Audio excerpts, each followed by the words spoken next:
Hello friends, मैं आपका दोस्त रेहान फिर से आपके सामने हाजिर हूँ एक नई यूट्यूब वीडियो के साथ।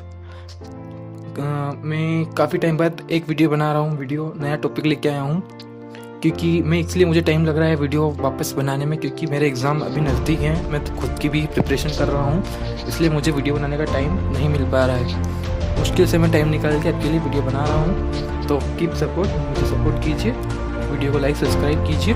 मैं नीचे इंस्टाग्राम की लिंक भी दूंगा आपको, आप जाके फॉलो कीजिए। वहाँ पे आपको डिटेल में जो भी मैं चीज़ें करता हूँ, नई वीडियो की आने वाली सभी चीज़ें आपको इंस्टाग्राम पे मिल जाएंगी। ठीक है, अब मैं आपके लिए लेके आया हूँ नर्सिंग से रिलेटेड एक टॉपिक जिसका नाम है फीवर। सबको पता है फीवर क्या होता है, हर नॉर्मल से नॉर्मल व्यक्ति को पता है फीवर क्या होता है, पर उनको पूरा डिटेल में नहीं पता। मैं आपको पूरे डिटेल में बताने वाला हूँ फीवर क्या होता है और कितने टाइप का होता है।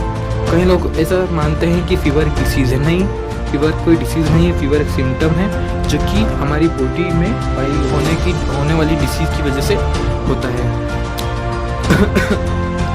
तो हम बात करते हैं फीवर के बारे में आगे, फीवर क्या होता है वगैरह, इसमें नॉर्मल वैल्यू क्या होती है फीवर की, उसके बारे में अभी बात करते हैं। ठीक है, होप सो आप सब हेल्दी होंगे, स्वस्थ होंगे और ऐसे ही सब बढ़िया होंगे। ठीक है, हम स्टार्ट करते हैं। Fever or pyrexia is defined as a rise in the body temperature above 99 degree Fahrenheit and 37 degree Celsius।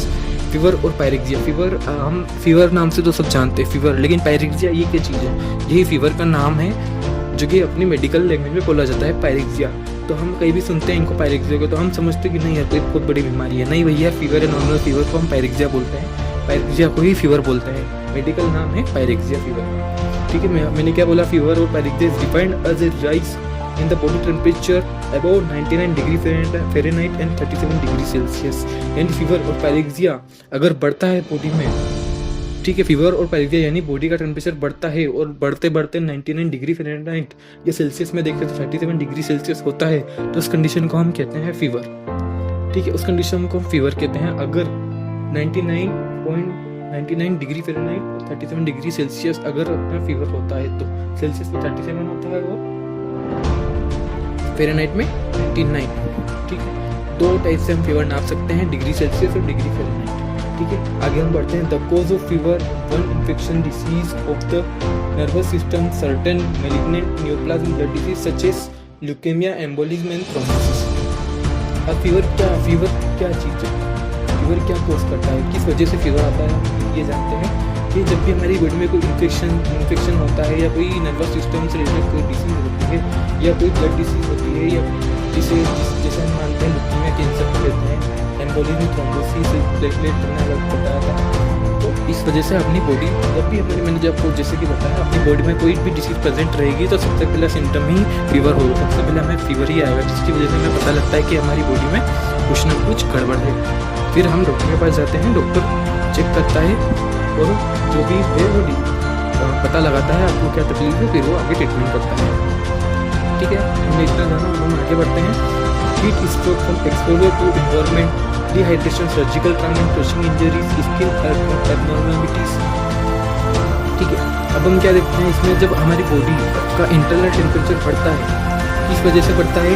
या तो कोई सर्जिकल ट्रामा हुआ या कोई क्रशिंग इंजरी, तब हम घबरा जाते हैं, अचानक घबरा जाते हैं। कोई किसी का एक्सीडेंट हो जाता है तो वो इंसान घबरा जाता है कि यार क्या हुआ, ये एकदम कैसे गिर गया मैं, तो उसको ऑटोमेटिक फीवर आ जाता है। क्यों? क्योंकि उसकी बॉडी में कुछ ना कुछ गड़बड़ हुई है। उसको स्क्रैच भी आया तब भी उसको अगर ज़्यादा लगी है तो उसको फीवर आने की पूरी संभावना है। कोई भी स्किन में एबनॉर्मलिटीज़ होगी तो भी फीवर आने के पूरे चांसेस हैं। ठीक है, आगे बढ़ते हैं हम। Interfere with heat loss, allergic reactions to foreign protein and pyrogens etc। जब भी हमारी बॉडी में कोई भी एलर्जिक रिएक्शंस होती है या कोई भी इंटरनल प्रोटीन कुछ ऊपर नीचे होता है, तो इसकी वजह से भी फीवर आने की पूरी संभावना होती है, इस वजह से फीवर आता है। मैंने आपको बताया अब नॉर्मल फीवर कितना होता है हमारी बॉडी में। नॉर्मल फीवर टेम्परेचर कितना होना चाहिए हमारी बॉडी का? 98.6 डिग्री फ़ारेनहाइट। सेल्सियस में कितना होना चाहिए? 37 डिग्री सेल्सियस। ठीक है, ये हमारी बॉडी का नॉर्मल टेम्परेचर होता है। अब टेम्परेचर कब बढ़ रहा है हमारा? जब 99.6 फ़ारेनहाइट से बढ़ करके 99 डिग्री फ़ारेनहाइट हो रहा है, तो टेम्परेचर हम बढ़ा हुआ समझते हैं। 98.6 डिग्री फ़ारेनहाइट नॉर्मल टेम्परेचर है और 99 डिग्री फ़ारेनहाइट जो है बढ़ा हुआ टेम्परेचर है जिसे हम फीवर कहते हैं। वैसे ही हम इधर देखें 37 डिग्री सेल्सियस नॉर्मल फीवर है, इधर 37.2 डिग्री सेल्सियस बड़ा हुआ फीवर आ रहा है, ठीक है। सो फ्रेंड्स, अब हम देखेंगे कि फीवर किन किन सिस्टम पे क्या क्या इफेक्ट करता है, हमारी बॉडी में फीवर होता है तो क्या क्या हमें देखने को मिलता है, क्या क्या हम फील करते हैं, क्या क्या हमें होता है, ठीक है। सबसे पहले हम देखते हैं रेस्पिरेटरी सिस्टम। सबसे पहले हमें क्या होता है, स्लो एंड रैपिड ब्रीथिंग। मतलब सबसे पहले तो क्या मतलब ये सब चीज़ें हमें हो सकती हैं या कुछ कुछ होती हैं, कुछ कुछ नहीं होती, सबकी अलग अलग टाइप की बॉडी है, सबकी कुछ कुछ अलग अलग चीज़ें होती हैं। सबसे पहले हमने देखा रेस्पिरेटरी सिस्टम, इसमें क्या है, slow and rapid breathing.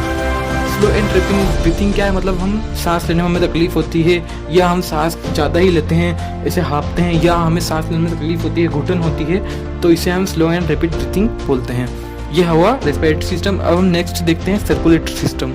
Circulatory system मैंने आपको हार्ट के बारे में बताया है। तो सर्कुलेटरी सिस्टम में क्या इफेक्ट पड़ता है कि increase pulse rate and palpation. Increase pulse rate and palpation का मतलब हुआ कि अपनी पल्स रेट जो होती है, जो दिल धड़कता है, जो हार्ट ब्लड पंप करता है, वो काफ़ी स्पीड से करता है, जिसके कारण क्या होती है, हमारी हार्ट बीट बढ़ती है, उसे हम इंक्रीज पाल्पेशन पल्स रेट बोलते हैं, ठीक है। अगला हम देखते हैं एलिमेंट्री सिस्टम। एलिमेंट्री सिस्टम में क्या होता है, ड्राई माउथ, अपना मुंह जो होता है सूख जाता है, पानी, हमें प्यास लगती है, ज़्यादा पानी की प्यास लगती है। और नेक्स्ट क्या होता है, loss of appetite. Loss of appetite का मतलब क्या हुआ, ये एक नर्सिंग मेडिकल लैंग्वेज में लिखा हुआ है लॉस ऑफ एपेटाइट। इसका हिंदी में मीनिंग होता है भूख कम लगना। भूख कम लगने को हम लॉस ऑफ एपेटाइट बोलते हैं। तो कभी भी आप किसी MBBS डॉक्टर को दिखाते हैं तो वो ये नहीं लिखा कि आपको भूख कम लग रही है, वो मेडिकल लैंग्वेज में लिखेगा कि लॉस ऑफ एपेटाइट यानी भूख कम लग रही है, ठीक है। ये हम टर्मिनोलॉजी में पढ़ते हैं नर्सिंग में। अब हम अगला सिस्टम देखते हैं यूरिनरी सिस्टम। इसमें क्या होता है, diminished urinary output, burning, moisturisation, height colour urine. इसमें क्या होता है, हमें जो हम यूरिन पास आउट करते हैं उसमें हमें जलन महसूस होती है, जलन लगती है, साथ में कुछ हाई कलर्ड यूरिन यानी जो अपने यूरिन का कलर होता है वो हल्का येलोइश यानी येलोइश टाइप का हो जाता है। ये सब हम चीज़ें फील करते हैं और देखते हैं। अगला होता है नर्वस सिस्टम। नर्वस सिस्टम में क्या होता है, हम इरिटेट हो जाते हैं। हम देखते हैं ना बुखार होता है तो हमें ये नहीं खाना होता, हमें वो नहीं खाता, ये वो नहीं खाना होता, हमें ये सब चीज़ें होती हैं। सबको बुखार आता है, सबको ये सब चीज़ें पता है। इरिटेशन होता है कि जो भी बच्चा हमें परेशान करता है इरिटेशन हो जाता है, कुछ भी काम होता है इरिटेशन, कुछ बोलेंगे तो इरिटेशन। नेक्स्ट क्या, इंसोमिया। इंसोमिया ये भी एक मेडिकल लैंग्वेज में लिखा हुआ है। इंसोमिया यानी नींद नहीं आना या कम आना, ठीक है। इंसोमिया मेडिकल लैंग्वेज में नींद कम आने को बोलते हैं। अगला क्या है, मस्कुलोस्केलेटल सिस्टम। मस्कुलोस्केलेटल सिस्टम, इसमें क्या होता है, body pain, joint pain, normal बात है, सबको होता है। बुखार रहता है तो हर किसी का बॉडी पेन होता है, जॉइंट पेन होता है, हाथ पाँव दुखते हैं। हम बोलते हैं घरों से कि हमारे हाथ दबा दो, पैर दुख रहे हैं, सर दुख रहे हैं, ये हम चीज़ें बोलते हैं, ठीक है। नेक्स्ट हम देखते हैं इनडाइजेशन। इनडाइजेशन यानी डाइजेशन में भी दिक्कत होती है, हमें वोमिटिंग, उल्टी होती है, घबराहट होती है। डायरिया, कॉन्स्टिपेशन, डायरिया यानी हमें दस्त लगते हैं। कॉन्स्टिपेशन, कब्ज होता है, फ्रेश होने में दिक्कत आती है। ये सब चीज़ें हमें इंडाइजेशन में चीज़ें होती हैं। ये कुछ सिस्टम थे जो कि हमारी बॉडी में जब भी फीवर आता है तो हमें इफेक्ट करते हैं फीवर में, ये सब चीज़ें हमें होती हैं। होप्स आपको वीडियो में सब कुछ समझ में आया होगा। नॉर्मल सा टॉपिक था, फीवर सबको पता होगा फीवर के बारे में। हमने कुछ ज़्यादा फीवर के बारे में जाना नहीं है। अभी हम मेन चीज़ तो अब हम पढ़ेंगे फीवर के बारे में आगे, फीवर के टाइप्स जो कि बहुत इंपॉर्टेंट है। काफ़ी आपको क्या लगता है फीवर एक ही टाइप का बुखार आता है उतर जाता है? नहीं, फीवर बहुत लंबा है, काफ़ी टाइप हैं इसके और काफ़ी अजीब टाइप है। आपको देखेंगे तो आप बोलेंगे कि हाँ काफ़ी। अब हम आगे पढ़ेंगे फीवर के टाइप जो कि हम अगली वीडियो में कवर करेंगे फीवर के टाइप। और फिर हम नर्सिंग केयर भी देखेंगे, केयर ऑफ राइगर भी देखेंगे, उसमें क्या क्या हम करते हैं फीवर से बचने के लिए, हमें क्या क्या करना चाहिए। नॉर्मल नर्सिंग की लेवल में हम क्या, डॉक्टर क्या कहता है, क्या क्या करना चाहिए फीवर में, वो हम आगे पढ़ेंगे। मेन चीज़ आगे है तो आप आगे अगली वीडियो को मिस मत करना। इस वीडियो को भी काफ़ी सपोर्ट करना, सब्सक्राइब करना, लाइक करना।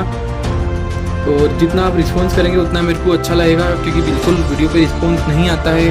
मैं जानता हूँ नया यूट्यूब चैनल है, मुश्किल है रिस्पॉन्स आना, पर फिर भी जो लोग देखते हैं वो एक छोटा सा कमेंट कर दीजिए कि आप अगली वीडियो इस चीज़ पे बनाइए या उस चीज़ पे बनाइए, ताकि मैं आपके भी थोड़ी जान सकूँ कि हाँ आपको चीज़ें समझ में आ रही है। ठीक है, फिर मिलते हैं ऐसी किसी नई वीडियो के साथ। Till then bye bye, take care, okay.